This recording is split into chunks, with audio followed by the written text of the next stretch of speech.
Welcome back, everybody, to Casual Opinions here on our very first episode. That is a fan request from our dad. Dad fan request here on Twitter. Just blowing up the mentions, asking about the Peacemaker episode. Obviously, we did not do a week by week thing like we did with Boba Fett, but we're here to talk about Peacemaker as a season as a whole, which I think we'll get into a lot more later. But I think we would probably all agree that it ended up being, way better than I think it had any business to be. So we'll talk about the season. We'll pass out some season awards. Then we'll maybe play a little game at the end here. But yeah, that's what we've got in store for the day. I am Zach Kellner, joined by Caleb Kellner, and fresh back from the front lines of Ukraine, we got Bailey Deal here, freedom fighter Bailey Deal, holding it down for democracy. Back joining us. I think that's where he was last week. He was setting up some defenses or something. Close enough. Yeah, you had a lot of commitments. I didn't realize that's what they were. Yeah. Ukrainian commitments. Yeah. This is maybe all in poor taste here. I don't know. Very, very. I think it's funny, but maybe that's just me.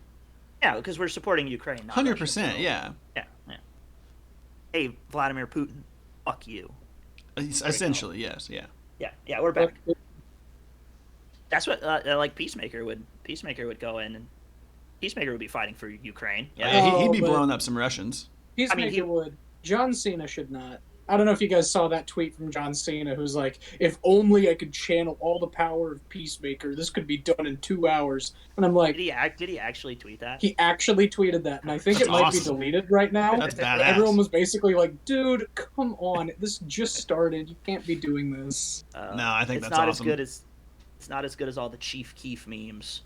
We're going to send Chief Keef to Ukraine, and he'll have it done in 3 hours. So... Okay, well, that's sort of ish what we're talking about. Peacemaker here. Those weren't controversial takes. Those were not controversial takes. Definitely maybe poor taste, but that aside, we'll go. I was about to say, cracking the jokes might be seen as poor taste, but supporting Ukraine, not poor taste. Sentiment is there. We're gonna first do attempt a season recap, a 90-second season recap. I will give it my best here. Caleb's got our little TikTok timer thing. Then we'll just kind of do season overview, some questions that we have, stuff like that. So Caleb, you got the timer there? Oh, you know I do. Oh boy. Okay, it scared me last time. After recovering from the events on Corto Maltese, Peacemaker is once again recruited by Amanda Waller, this time as a part of Project Butterfly.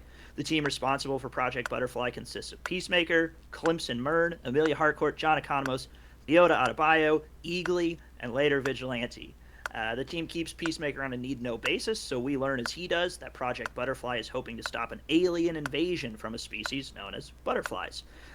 We eventually learn that teammate Mern is a renegade butterfly himself, and that the butterflies need the cow to survive.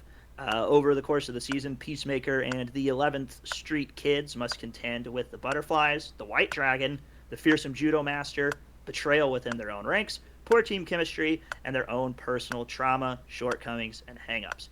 The season culminates with a badass showdown where the 11th Street Kids, who have truly become a team, fight the butterflies. The gang ultimately kills the cow, saving mankind, just before the shitty Justice League shows up.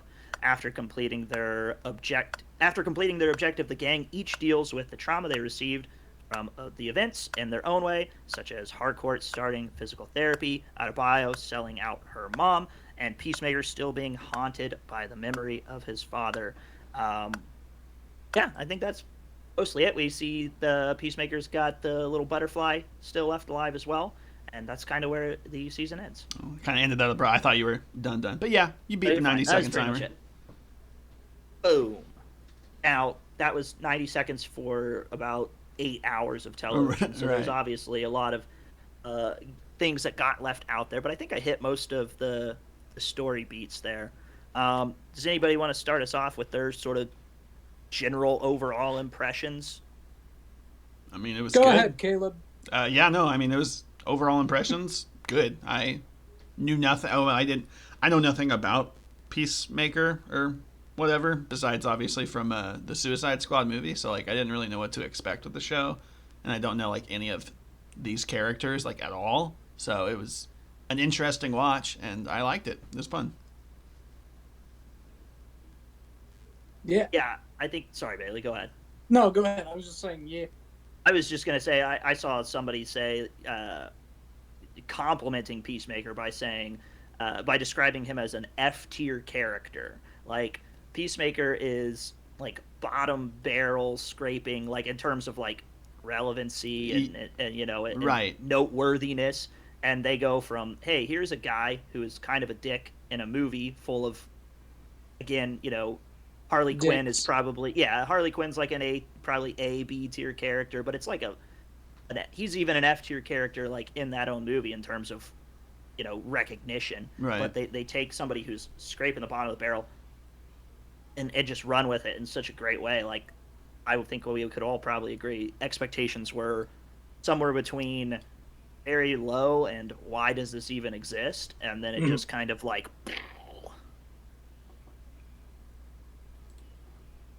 So that's kind of my general, I guess, impressions. And the season itself ended up being a hell of a lot better than I would have imagined. You know, I figured, yes, it'll be funny, yes, it'll be bloody and violent and fun. But what I really didn't expect was there was a lot of heavy emotional lifting throughout the whole thing too. That I was really pretty impressed and surprised by. Yeah, there's a lot of ended up being a lot of great characters, a lot of great character dynamics and development, and I just I wasn't necessarily expecting that when going into this show, so that was a surprise. Right. It's safe to assume, yeah, no one really wanted this show, right?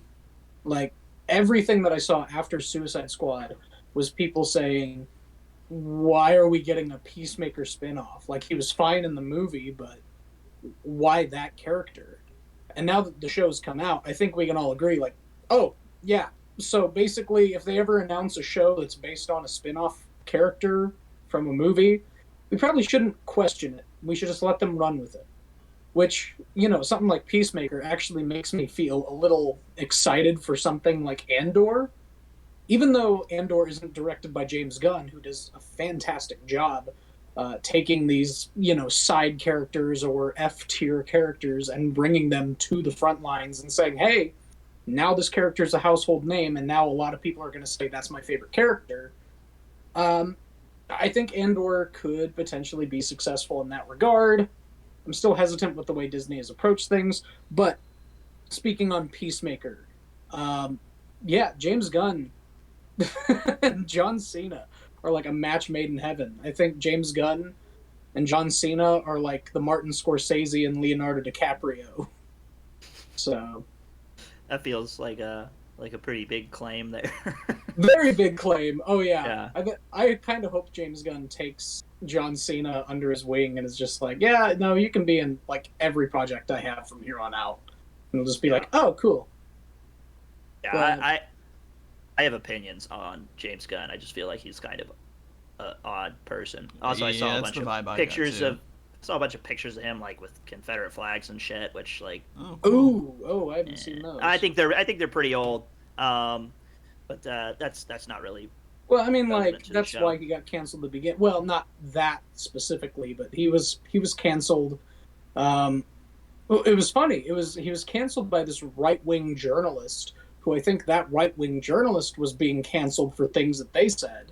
And then he went back to, like, James Gunn, since James Gunn was trending, and found, like, those old pedophile joke tweets and then brought them to the limelight. And people got mad and canceled James Gunn instead and took the focus off of the journalist. Yeah. So he got canceled, got fired from Guardians 3. And then, like, DC was like, you want to direct Suicide Squad? And he's like, sure. I have nothing else going on. And then, like, partway through, he was uncanceled and hired back on for Guardians 3. Meanwhile, he was filming Peacemaker during the pandemic, so he's been through it. And the thing about James Gunn being canceled is I think, like, he's become a better person, and I think it shows. Like, he's not posing with those, like, racist symbols or making those kinds of jokes Yeah. that he made 10 years ago. So whenever someone shows change like that, I think, uncanceling them or looking kind of over that when it comes to their work is probably okay. Like, yeah, hold them accountable, but at the same time, he gave us a great show, Yeah. a lot Yeah. of great movies. Like, without James Gunn, we wouldn't be sitting here talking about Peacemaker right now.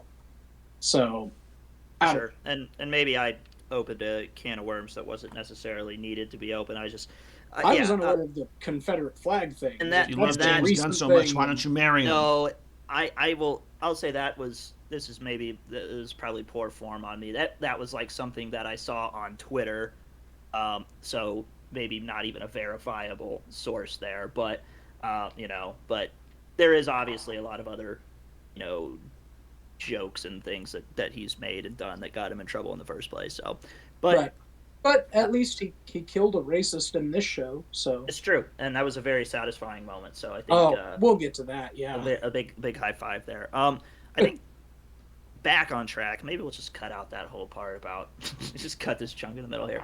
I do think there is something to say about like to your point about like Andor and stuff.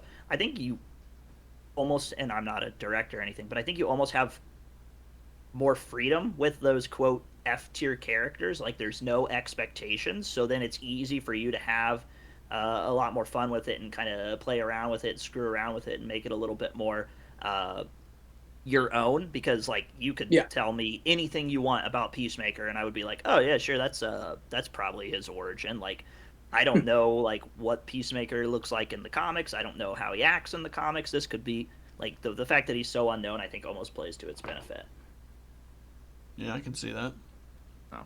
But I think overall, like the season, like really impressed me. Like if I were to put a number on it, I would probably go like well, geez, I don't know, like an 8.5, 9 maybe. I was gonna even. say 8. Yeah, I was leaning more towards like 7.5 to 8, something like that. Still in the good range.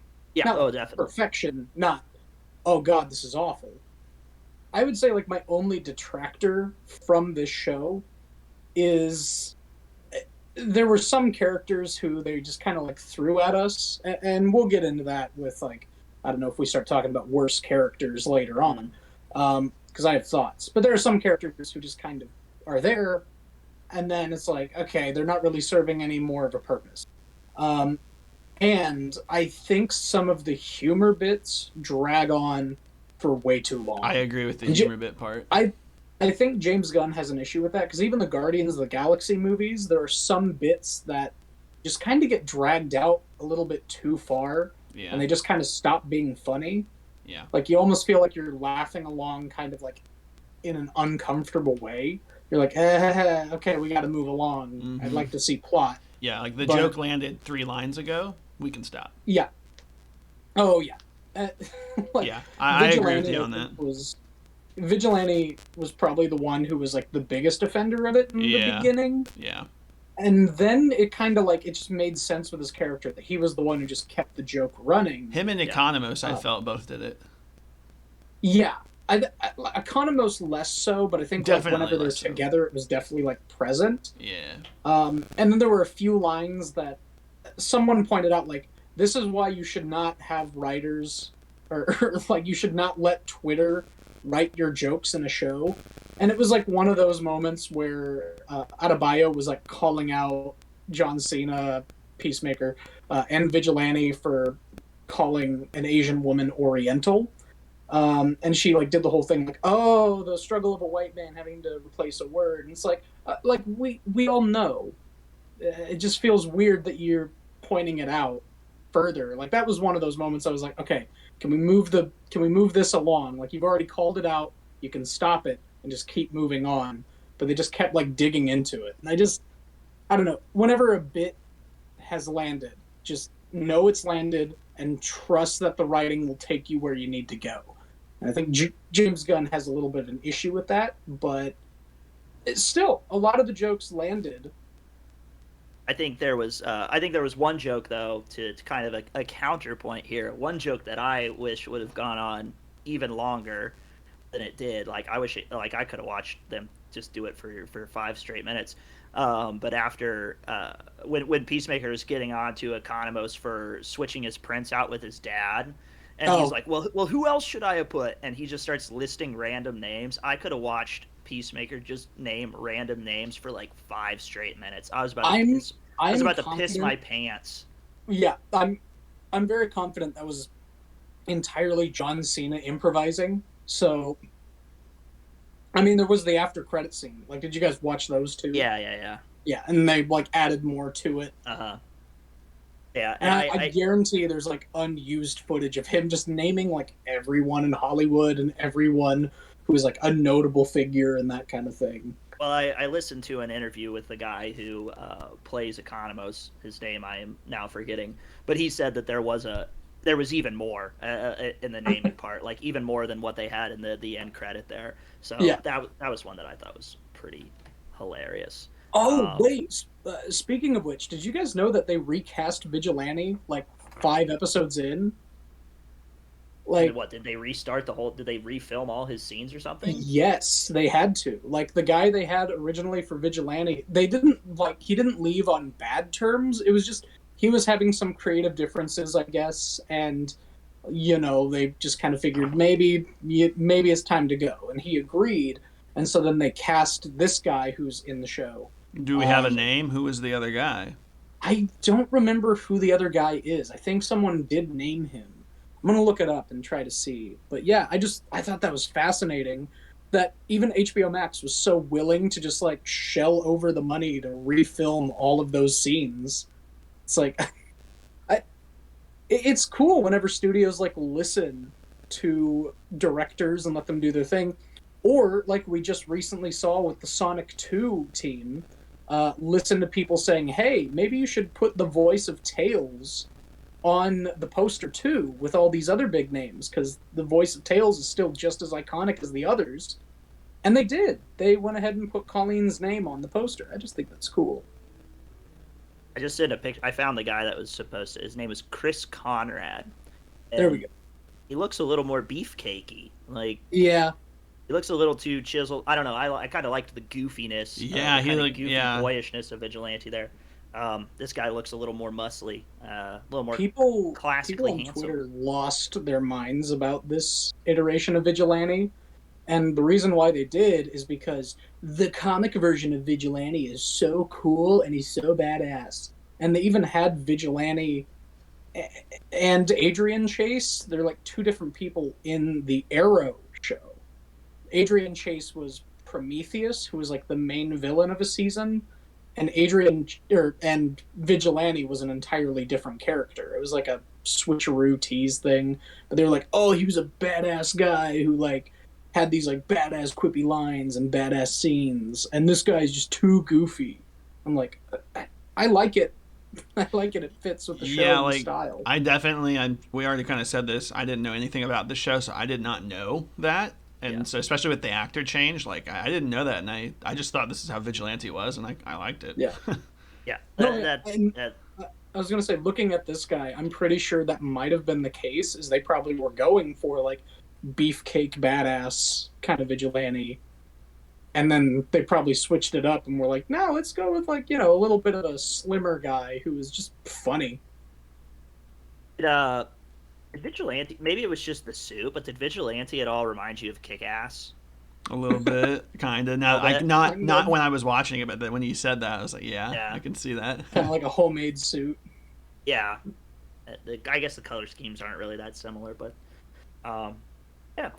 We got a couple of questions. I think overall we all really liked it. We got a couple of questions to consider, and then some awards or whatever, if you will. Here, originally I'd written down as a question before this was confirmed. I was going to say, do you think Peacemaker should or will get a second season? And at first this was something where I thought that was for sure going to be a one and done. But then obviously they confirmed a season 2 already, and I would ask instead, like, what do you think would happen next? Where would it go from here? I will be completely honest. I don't know enough Yeah, about I don't think I can DC answer to that say. question. I saw somebody, and these are super annoying. It was some like verified Twitter account that basically just like spreads bullshit, and they were Right. saying, "Oh, Bane is going to be the bad guy in season 2 of Peacemaker," Yeah, And then like James Gunn himself replied and was like, this is bullshit. I don't even know what I'm doing in season 2 yet." So, I um, saw that. That was I have awesome. no I have no idea what a season 2 would look like. The only like things that I could maybe speculate at is, I mean, I think it's pretty obvious that he's still gonna, he's not fully overcome the specter of his dad there. I think his dad's gonna end up being still maybe a recurring character as a trauma ghost, I guess. Yeah. And I can't imagine that the butterfly Goth is gonna like. No, I have a hard I time don't think thinking he would that's be relevant. anything. Like, James Gunn kind of sort of confirmed that Goff is going to be dead Yeah, I because he was mean, like, it was pretty I obvious in wrote my that opinion. scene. He was like, I wrote that scene at the end so that that was literally the last of the goo that he is gotcha. feeding the Yeah. Goff. Yeah, it just felt a little odd. Like I assume then they'll probably off screen him, but whatever. Yeah, I mean, it's So I don't fine. know. Do you guys have any guesses or thoughts? I'm not DC savvy enough to even Yeah, begin to I'm not. speculate. I'm really not. I I'm almost better off not Yeah. looking for like what it could be about, Same. because I feel like that's one of the biggest problems with like even the Marvel and Star Wars shows is I think we all get our expectations really high for what we want to happen or what we think could happen, Hmm. instead of just letting the show take us along for the journey and allowing it to surprise us. And I think Peacemaker is like the perfect example of a show that no one was really speculating anything about. There were no theories. It's an unknown character for the most part. Everyone's just kind of sitting there like, I don't know what's going to happen next episode, but I'm excited to see it. Whereas, like, watching Book of Boba Fett or WandaVision, we're all sitting there like, I think Mephisto's going to show up next episode, or I think Mando's going to show up and Boba's going to give him a high five and a big old kiss. You know, things that we wanted but never Yeah. happened. Keep that in. Yeah, I will. I think you cut out a little bit there, so maybe we'll get it, maybe not. Hopefully, our recording picked it The up. the, Basically, the I kiss part ship did. Mando and Boba Yeah, as lovers. sure. I can get behind that. Yes. So kind of a continuation. Like, we don't really know. I had a couple questions. One, do you think that, do you think anybody else from Suicide Squad would show up in the second season? Like, do we tie that back in, even if it's just as like I know we're a little wary of cameo fatigue or cameo overload. But do you think anybody else that I guess made it out alive from that Suicide Squad? Do you think anybody would show up in here? I I honestly wouldn't rule think it out. Weasel would be fun to bring back. Isn't Weasel dead? No, there's a post-credit scene of him on the beach. He gets up and he Oh, runs off. okay. Yeah, I guess I could see that. I also think it would be pretty neat to throw in old King Shark there at some point. That I think King Shark might be the one I who feel like would that's the most likely pick. he would probably benefit from either a show on his own or as a Mm, sidekick. I think I don't think he talks much. That would be a tough no, he show. doesn't yeah. talk much, but maybe like an Aquaman spin-off series or something like that. Or he could show up in Aquaman 2 as the main villain. That'd be cool. Let's go. Um, Do it. well, that does kind of connect to the second question, and again, we're not DC knowledgeable very much. I just wrote, "WTF? Is this canon?" Like, Oh my god. I don't Yeah. I don't know what the hell is going on with It hurts the my DC brain extended because universe. they don't know what they're doing.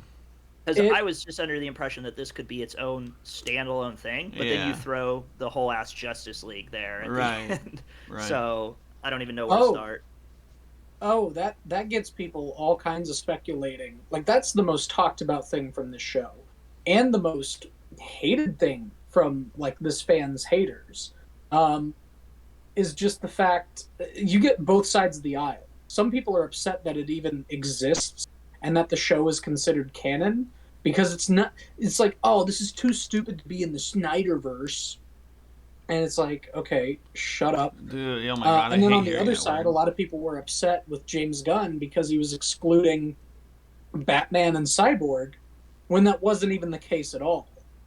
Like, they actually filmed body doubles for Batman and Cyborg to also be there, but Warner Brothers went in and removed them. One, because Ray Fisher and Warner Brothers don't have a great rapport right now, since he kind of called them out and Joss Whedon on all their problematic stuff. And Ben Affleck as Batman, it's kind of up in the air. He doesn't want to come back to it, and they're also releasing a new Batman movie soon, so I think they just don't want to confuse people with Batman's presence at all.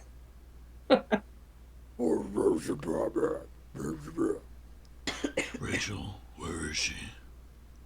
Where's Where's the trigger? Where is it? Where's the trigger? Okay, well, yeah, we don't know shit about DC. I'll level with you there. I not even actually seen all of the movies. So Yeah, just, I but I did have a good time with the show here.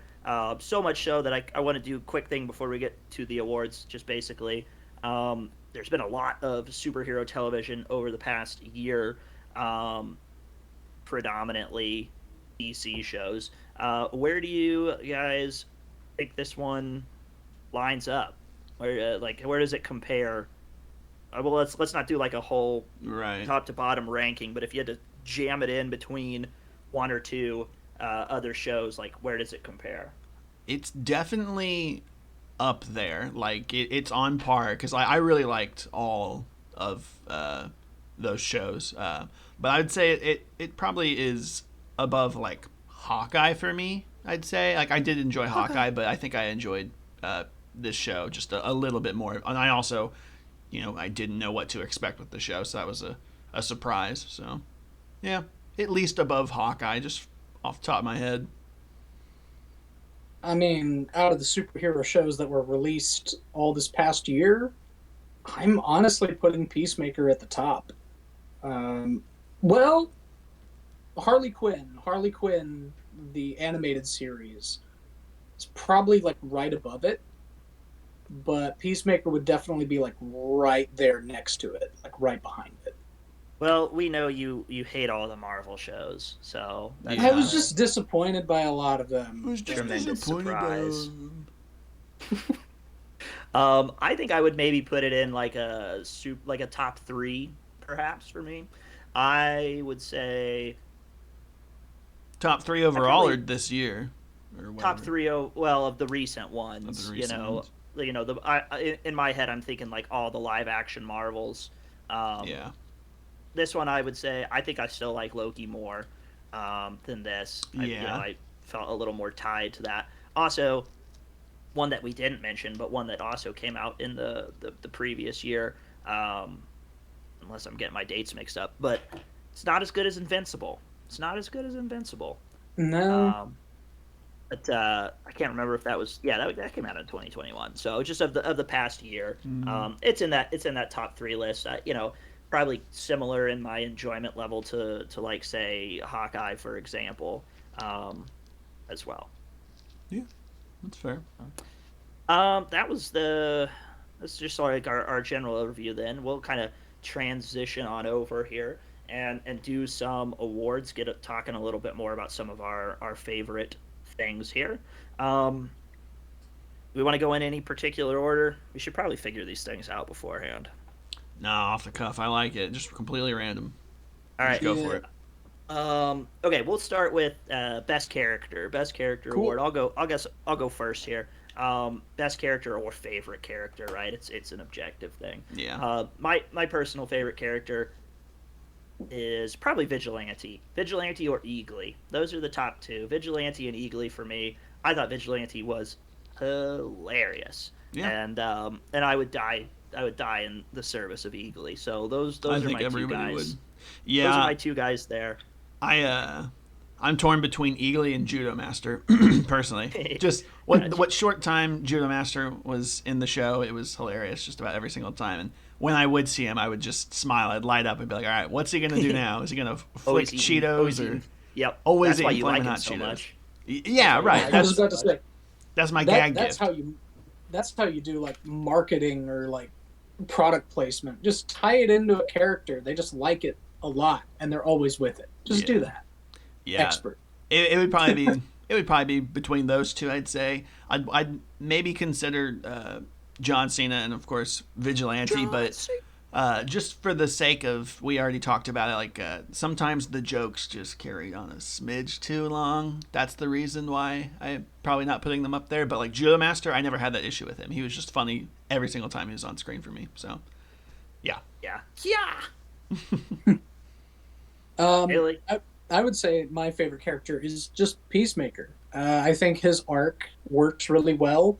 I was just surprised. I didn't really want a series based around him to begin with, and what we got was fantastic. And I don't know, John Cena surprised me. I was like, I know he's a funny guy, but there's that one scene right after he, spoiler alert, kills his racist father, where he just breaks down crying. He and I'm unalives like, his father. oh.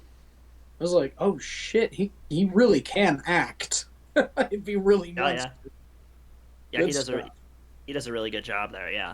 Better than I ever thought. But I don't know. I really liked that movie Blockers. If you ever watch Blockers, like I never got around to that. Yeah, that's more of a comedic movie. So I was really impressed with like the more heavy, emotional beats that he had there. Yeah. So yeah, that's a good spread. Next then would be worst and or least favorite character. And I liked most of the characters in here, but I think the one that like I kind of was like, I don't know if least impressed with, or maybe I wish I had more. I was kind of bummed out about Myrn. Yes, that's mine as well. It was really cool because they have the butterfly reveal, right, and it's all this crazy like, and then he's just gone like in an episode or two later, and I wish we could. That's maybe not. I don't think he's the worst, but maybe it's more for me.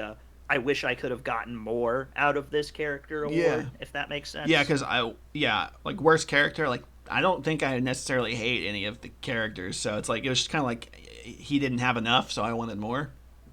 That's the reason why he's filling the slot. So Myrn for me.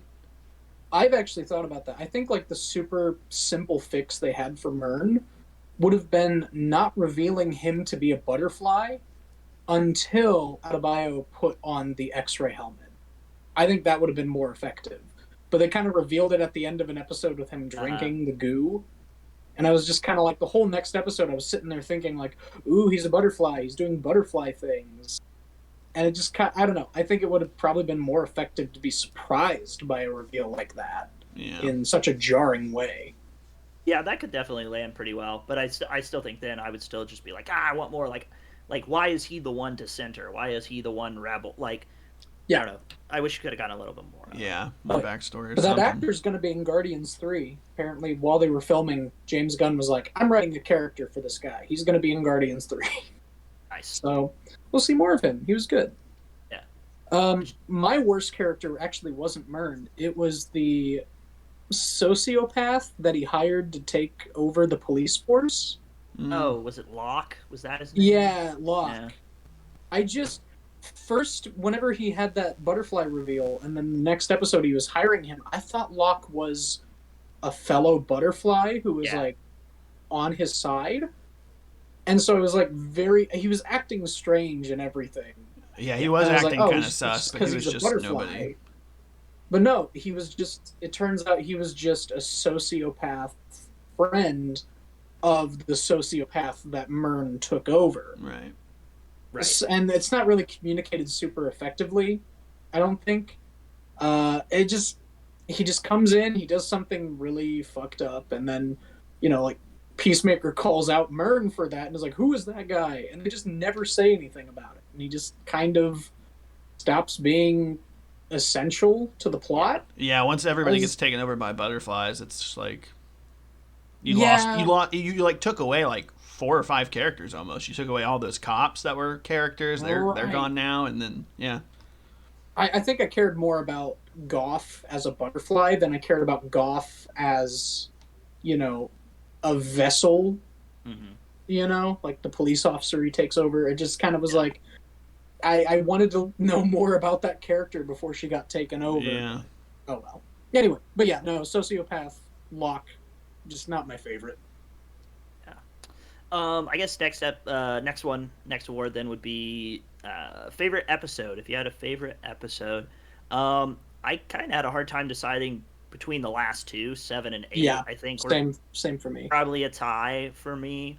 I think if I had to pick, maybe I would go 7 over 8, just because that's the one where you get a lot more of the, like what you were saying earlier, Bailey, that John Cena really putting on the heavy acting chops there. You get like the backstory of his brother.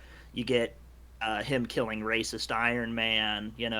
All this gratifying stuff in there. So I thought that was pretty good. That's also where you get Eagly hugging Peacemaker again, which is just powerful, right? That's just that's a spiritual moment. So I think I would maybe go 7 as my favorite then. Oh yeah. I was tied between either the first episode or the 7th episode. I really liked the 7th episode, but I just remember watching that first episode, and of course it's the first episode of a show that I don't really know anything about. And I remember after that first episode, I was like, okay, I want to see where this show is going. I'm kind of into it. Like it wasn't questionable. It was just that first episode. I was like, yes, I'm ready for episode 2. So that was really cool. So probably either the first or 7th episode. Yeah. I'm on the same boat as Zach, and I think I went with finale overall, because I think that one just has everything in it. It has the great music cues that fit the moments. Plus, they reused the opening theme, which we haven't talked about. But we'll get to that, I'm sure. Yeah, we got a special question for that. Yeah. But yeah, no, just having that whole final fight sequence set to that song was awesome. Getting that joke with the Justice League and that cameo was pretty great. And then we get the emotional beats. Even with Economos and his like dye beard thing that they've been playing out, I was like, okay, so that's a satisfying kind of like character conclusion for this. So it was just all around everything that the show has given us wrapped up in a neat little bow. Yeah, I think I really liked the Economos dye beard part. That was something that was just like, wow, this has no business being this. Right, this throwaway joke that they've been running with actually has some sort of finality to it. I felt like that joke went on for a little too long, but I did like the conclusion of it. Exactly. Yeah, that scene was that was all really good. The first one is a really fun one too. It starts out real good, real funny when he's getting out of the hospital and stuff. So, the next one, then one sort of recurring, I guess, series of jokes in here would then be Peacemaker knowing all these superheroes' dark secrets. So this award would be for your favorite superhero takedown, your favorite superhero diss. I think mine's, again, I'm kind of cheating a little bit because I kind of have 2 that I liked. One was it's got to be Aquaman fucking fish, like, because you get the payoff on that one. Like that one wasn't my favorite overall, but then you get the bit with Jason Momoa at the end there. My other one then is I just thought the freaking the Green Arrow one was that was good the too. Green Arrow being a brony with a 4-inch hole cut out for his ass or whatever, and then you get Economos going, oh no, that one's actually true, that one's legit. They were all good. They were all really funny, but those are the 2 that stuck for me. Yeah, I liked those, and I liked I don't know if you'd call this a burn, but whatever he said about Wonder Woman. I fucking him from across the room or whatever. Yeah, the kid's like, did you ever meet Wonder Woman? And he's like, no, but we were at a party together one time. She kept IFing me from across the room the whole time. Janitor says, hey, and he's like, I said effing. Yeah, probably that. I would definitely say mine is the Green Arrow Brony, and it's funny because it has layers to it. Because he says that, and then Economos goes, "No, that one's actually true." And I looked into it, and the Arrow actor from the Arrow show actually would attend Brony convention. Oh, Stephen Amell. Nice. Would he really? Steve Amell, he would actually go to them. He would like wear Brony shirts. He wouldn't do like the whole like horse thing, but he would still go to Brony conventions, Oh, like jeez. fully dressed up, carrying around a plush and stuff. There's like photos of him at these events, and I was like, "That's fine." I mean, Do what you want to do. Do what He's you not want to hurting do. anyone. That's fine, but it's still funny. I was surprised with how much they got away with. Like in one episode, he literally calls Batman a pussy. Like I'm like, Yeah, I can't believe they- DC's letting them do this.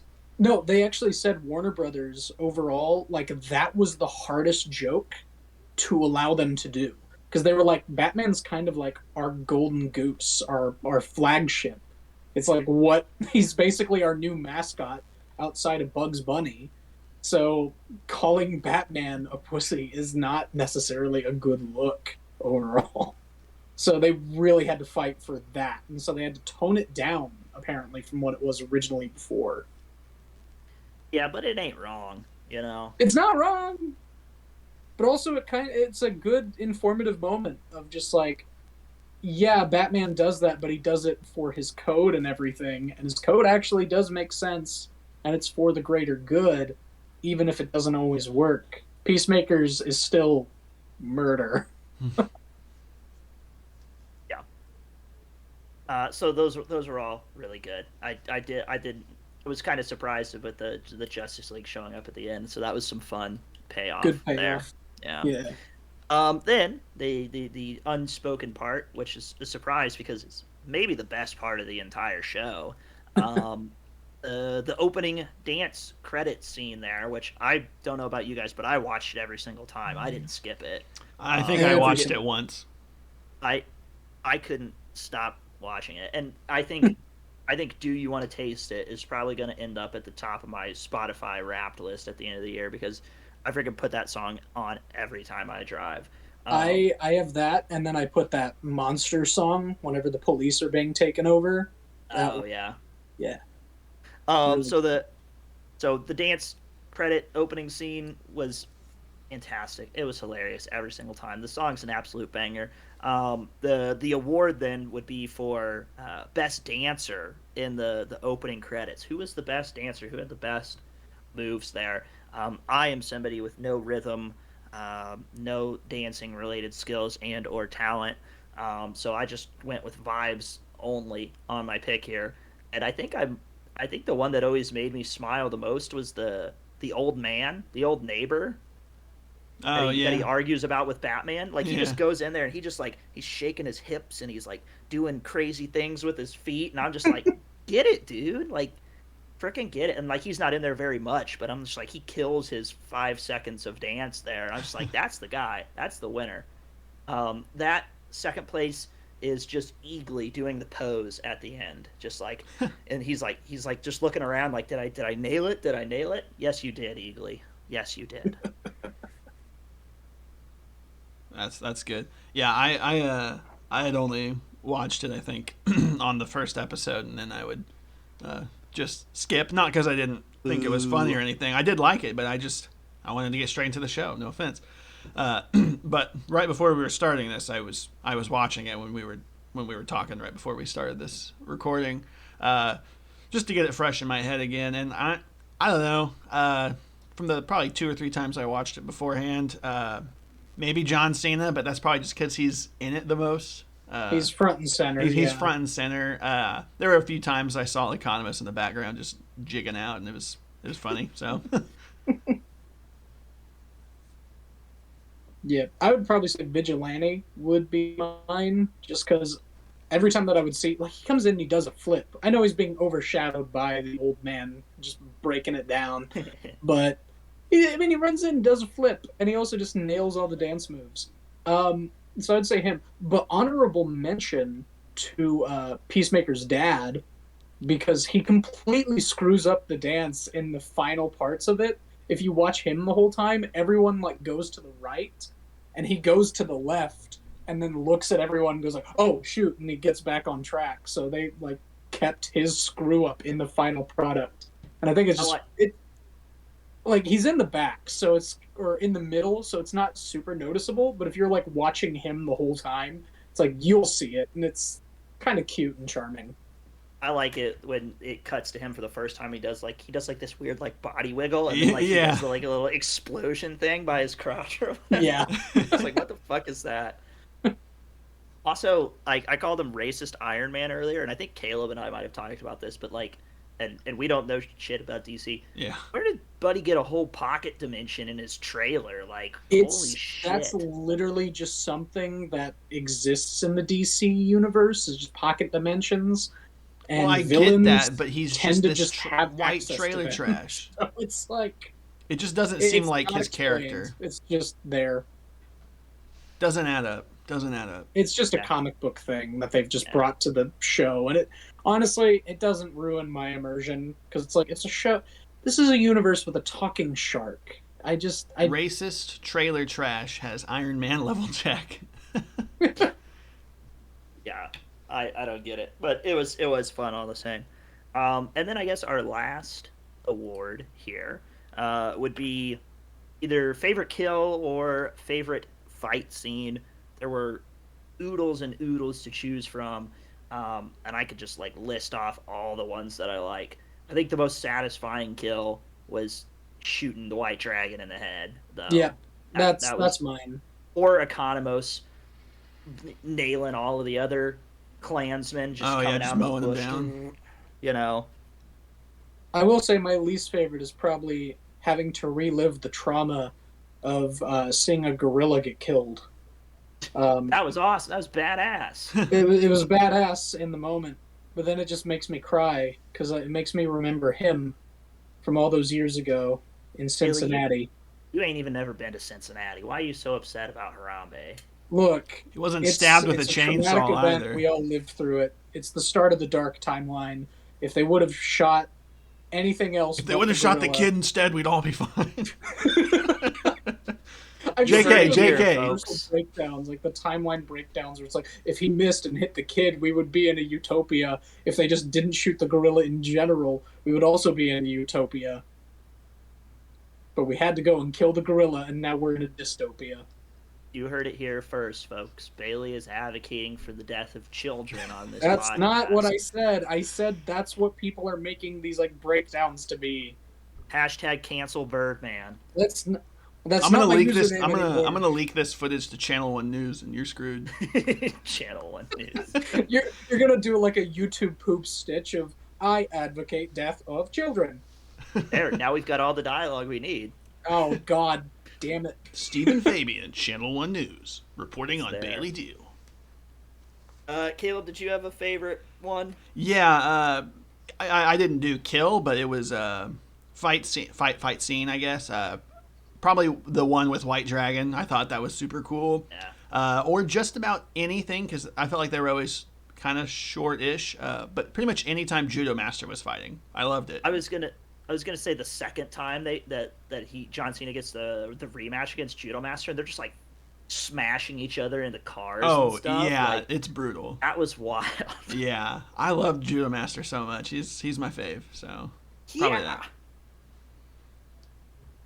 Well, I think that about does it on Peacemaker stuff. Did either of you guys have anything you wanted to add to this here?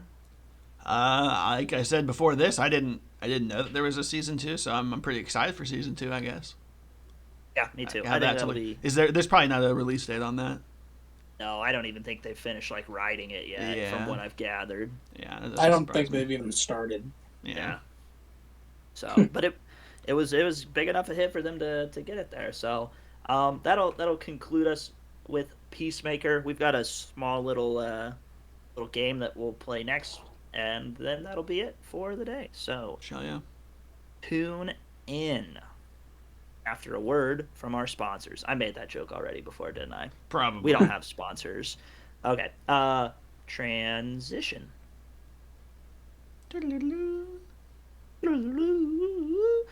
So the game that we're going to be playing here is inspired in part by like power scaling YouTube. If anybody's in that's not a specific channel, but the power scaling community on YouTube, guys like Seth the Programmer, Expert um, Games. Expert Games, basically just one thing in fandom is always, well, this guy could beat this guy, right? There's always these age-old arguments of who would win in a fight versus who. Yeah, Goku would beat So Superman. No big deal. so it's kind of inspired by that. Yeah, the what are those called Death again? battle. Death battle. Poop battles, stupid battles. I'm not going to get into it. Death battles are stupid. And also, I listened to the Ringerverse podcast a lot, and they did one, except it was Batman exclusive. Was would X character beat Batman? So we're kind of riffing on some of that here. I have a big old list of characters from different universes, different shows, movies, what have you here, and we're gonna do let's say three random matchups here, where we will then discuss who we think would win. I would say, as far as rules are concerned, we go with we're going to assume that these characters are in their peak. They're in their physical prime, physical peak. They have whatever their sort of base set of equipment is with them. So, like, what's a good example here? Batman with his utilities. Batman. Right, yeah, Batman's got his utility belt and everything on that belt, but we're not letting him have the Bat tank and the Bat plane and the Bat submarine and all that stuff. Right. So base set of weaponry there. If they get some like god powered weapon in one episode, let's just assume no. Also, a lot of these characters have various iterations, so we'll go with, again, them in their prime, and also I would say like the most popular iteration of them as well. So, like, especially with comic book characters, like Batman. Like, which Batman are you one to do? If that would be you, I would say pick a movie Batman. Yeah, that's fair. And same with Superman. And I'm gonna assume like MCU characters would be like from the Marvel Cinematic Universe. That's fair. Yep. Because like some versions of Hulk can like destroy planets and universes. Yeah. It gets a little too confusing. So we're gonna do that. We got three matchups here. We'll see how long it takes. This could be forever. This could be a pretty straightforward win-loss here pretty quick. So we'll do the first one here. Our first competitor in round one. Do you just have this in like a randomizer? I do. Okay, cool. First member of this fight is Prince Zuko from Avatar. The firebender Prince Zuko from Avatar. Next on the list, fighting against Prince Zuko in round one here, we have Cal Kestis from Star Wars Jedi Fallen Order. Okay. Prince Zuko versus Cal Kestis. This one is actually, I was afraid we were going to get like huge power disparity here, but this one's good. I mean, Cal Kestis, I'm sorry. It's a pretty reasonable matchup. Like, I was about to say, Caleb just jumping into this, no thoughts. I mean, I don't watch the Avatar, so. But I do know this is the guy with who does fire, and he's got like the scar on his face, right? Yes. Yeah. Yes. A pussy. Cal Kestis wins every time. I'm kind of leaning. I'm kind of leaning towards the Avatar character. My name's Bailey. No. If you're talking like full on death battle, like these two are fighting to the death, and there's no way out of it. Let's not give Death Battle credit, all right? I mean, like a death match. Yeah, we'll call it death match. It's better. Mortal Kombat. Oh, a death match. If it's a full on death match, like fight to the death, no holds barred, I'd say Cal Kestis would win. Yeah, he force freezes him. He can do that. He uses the Force. He can deflect a lot of flame, even bent flame. Yeah. And then he can also channel lightning. So, it's just like Sith lightning. You just hold up your saber and you can kind of sort of absorb and block it. Yeah, and he's got a Cal saber. would take a victory in a death match. But if this weren't a death match, like Cal would not I don't think Cal would be the kind of person who would kill an adversary. It's weird. He kills a bunch of stormtroopers and random foes, but then whenever it comes to like the boss battles, he's always like, "I don't want to hurt you." It's like you just That's like cut every through. video game, kind of almost, where it's like, yeah, It's every video it's game. only struggle so when it's a cutscene. yeah. So assuming I, it's a cutscene, I think Zuko would be ruthless enough to go in for the kill in a non-death battle, deathmatch round. So he would win if it was that case. But overall, I think Cal is more powerful and would take the victory. I think I am inclined to go with Cal Kestis as well. I do think it is a relatively close. Like I think the force in the lightsaber gives him the edge there. He can, Yes. block some of the flames, he could at least, I think as a combatant, Zuko is better. Yeah. Like just in terms of fighting, but the force powers and the lightsaber allow him to defend himself from Zuko's most dangerous attacks, and then also have an attack that Zuko's not going to be able to block. Like Chop, double-bladed lightsaber throw, lights out. Yeah. Yeah, that was actually a pretty good first one. Shit. Yeah, I thought I was gonna have to fight you guys a little bit. No. If anything, I was more agreeing, but in a roundabout way. Okay, next matchup here. We'll roll the first one here. Doc Ock. Doc Ock. Versus God. We'll see. Is this the Doc Ock we've seen in movies? Yes. Yes, I would say movies. Alfred Molina, Doc Ock. I love it. There we go. Versus Doctor Strange. That's actually. Doctor Strange wins. I hate to say it. I He's- think Yeah. That's an I think that's easy a wash. victory. I think that's a I love Doc wrap. Ock, but yeah, he doesn't stand a chance. No. That's funny. That's not a fight that we didn't even get to see in the movie because at that point, Doc Ock had kind of flipped. But yeah, I think it's Strange, pretty straightforward there. Yeah. No pushback. Although apparently No, I don't Strange think did so. get beat up pretty bad by the lizard before capturing him, so who knows? Yeah. Yeah, I suppose. I mean, if you catch him off guard, but That's true. that's your only chance, and he'd But have a to tentacle man decapitate him is like kind of- immediately. Tentacle Man is kind of hard to catch someone off guard Right. to begin with. Right. Very true. Okay. Well, that was a quick one. Then maybe we'll do an extra one. Then even maybe we'll do 4 instead of 3 here because that one went a little quick. Next matchup, Vigilante from Peacemaker versus be like, what's this gonna be here? Steve Rogers, Captain America. Captain America. Vigilante's, skinny. We've seen him a He's little ruthless. shirtless, but he's muscly, but he's not Captain America. He's not super soldier, no. Yeah, he's not No. super soldier.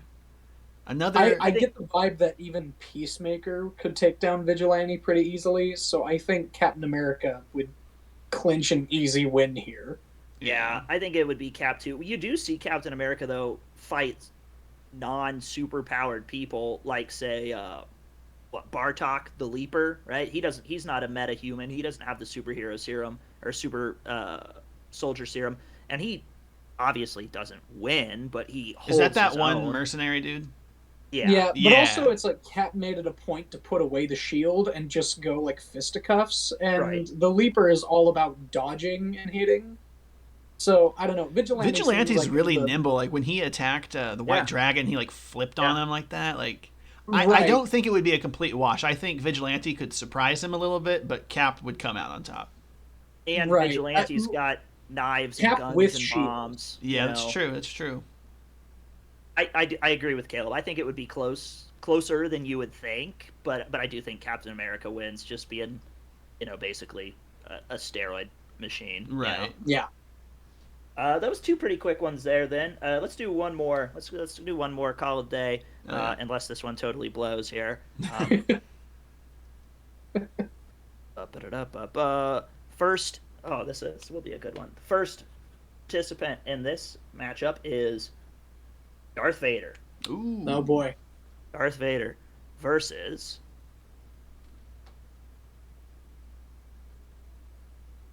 Darth Vader. Oh, this is gonna trigger all of mankind here.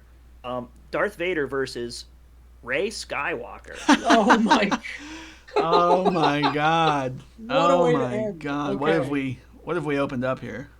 Oh jeez. Well, I love Rey. I am not a Rey hater, but we just No. don't know enough about her yet. I think Vader Yeah. will probably win. I think it's Vader safe to in his But prime. she's got the potential of anybody to take him on. I think she's got the Palpatine running through her. She's shown her strength for sure, but Vader is Vader. I think if we just do simple fight math here, Rey beats Kylo. I think Vader would just Vader would beat Kylo, and Rey has beaten Kylo. Like, I think that. I feel like you're discrediting Kylo a little bit there. I don't think Kylo would win, but I mean the dude can force freeze as well. And I'm Vader's slow. Fanboy, Vader's slow. That we've seen. Yeah, well, he's slow in movies made in the 1970s. No, but he is also slow. The armor he wears does slow him down and hurt him a little bit. Yes, he's still quick enough, but he's slow. He's a little slow. He's not a nimble Jedi. Right. He is very much a tanky boy. Yeah, but you could see him like in some of the comics and stuff. I mean, motherfucker can move. He can move. You know? He can wipe it. Yeah, but he does not quite have the speed. Rey would stand about an equal chance as Ahsoka taking on Vader. Ahsoka was kind of holding back as it now was. You've triggered Caleb. Hold on. Like, in the Rebel series, Ahsoka, I feel like, was kind of holding back. Because she knew it was Anakin that she was fighting, for the most part. Whereas Rey, I think she would know, but also would just be like, nah, you're evil. I'm just going to hit you a lot. And it's going to be like, okay, Vader will have to, still hold his own. But I still think Vader would come out on top. Yeah, I wouldn't have been. And I don't know if they ever specifically say it. I don't even think. I think it is just as possible that Vader was holding back a little bit in that fight as well. Possibly, yeah. But that's speculation for another day. I do think it's Vader. Just I'll say Vader too, but same thing Caleb said. We've not seen enough from Rey. We've not seen enough from Rey, but we have seen that she just straight up has at least raw potential. Yeah. I mean, just blasting that lightning in Episode 9 by accident. Like, I don't know, that's something. Yeah. Blasting lightning and destroying an entire ship. Yeah. Whereas, Palpatine is using lightning, and it's just kind of like, oh, Father, help! I'm getting zapped. It's like, don't tase me, bro. Don't tase me, bro. Okay, well, that is the first ever iteration of Random Fandom Showdown, I guess. I like that. Random Fandom Showdown. Random Fandom Showdown. That's pretty solid. We got a lot more names on the list. We're probably going to add a lot more. This one, I think we ended with unanimous picks on every single one. So that I don't suspect will happen much in the future. I'm kind of surprised that it happened here. But I think that concludes us for the day. We've got more ignorant DC content coming in the near future with Batman coming out and stuff like that. And then at the end of the month, we'll do, I guess at the end of March, rather, we got some quarter awards, top 10 kind of stuff to mess around with there. So cool stuff on the horizon. Peacemaker forever. Let's go. Right? Hashtag Solo 2, hashtag Kira spinoff, hashtag Uncharted 2 the movie, hashtag Shut up. Vigilante animated children's show. That's all I got. Those are my ideas. Hell yeah. Oh, also, if this video, this is our promise, random promise that I'm making all you guys liable to now. If we get what's an obscene number that we'll never get? If we get 1,000 subscribers, followers on Spotify, we will remake the Peacemaker opening credit dance number as a podcast crew. Oh, I'm okay, down to do that's that. dope. I'm down That's for that. that's the 1,000 subscriber stretch The goal. three of Only us, just the 900 three of us. Oh, yeah. I feel like we gotta get And I feel like we gotta get Jeff and Mike in here somehow. Okay, yeah. Just two others Oh. to fill it. Jeff would be on board. Yeah. Let's do it. Yeah. Just 993 subscribers to go, and Almost there. okay. Goodbye.